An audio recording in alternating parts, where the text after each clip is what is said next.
ஆண்டவரும் அருமை இரட்சகருமாகிய இயேசு கிறிஸ்து நாமத்தினாலே அன்பின் வாழ்த்துக்கள். இந்த நாளில் ஒரு வேத வசனத்தை நாம் தியானிப்போமா? மத்தேயு எழுதின சுவிசேஷம் 6ஆம் அதிகாரம் 14ஆம் வசனம் இவ்வாறு சொல்லுகிறது: மனுஷனுடைய தப்பிதங்களை நீங்கள் அவர்களுக்கு மன்னித்தால் உங்கள் பரமபிதா உங்களுக்கு மன்னிப்பார் என்று சொல்லி வேதத்துல வாசிக்கிறோம்.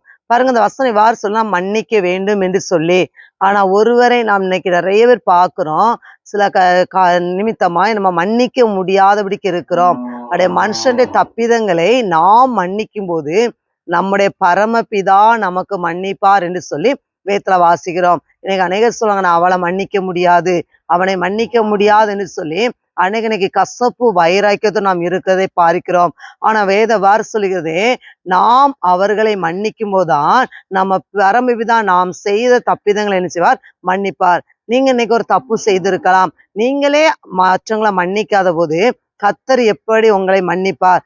ஆண்டவராகிய இயேசு கிறிஸ்து உங்களை எப்படி மன்னிப்பார்? நீங்கள் அவர்களுக்கு மன்னித்தால் உங்கள் பரமபிதா உங்களுக்கு மன்னிப்பார்.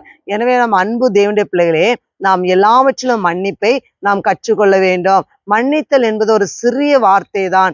எல்லாற்றும் எந்த ஒரு கசப்பு வைராக்கியம் இல்லாமல், எந்த ஒரு கோபமும் எரிச்சல் இல்லாமல் நாம் பிறரை நாம் மன்னிப்போமாக. எனவே கர்த்தர் தாமே உங்களை ஆசீர்வதிப்பாராக. ஆமேன்.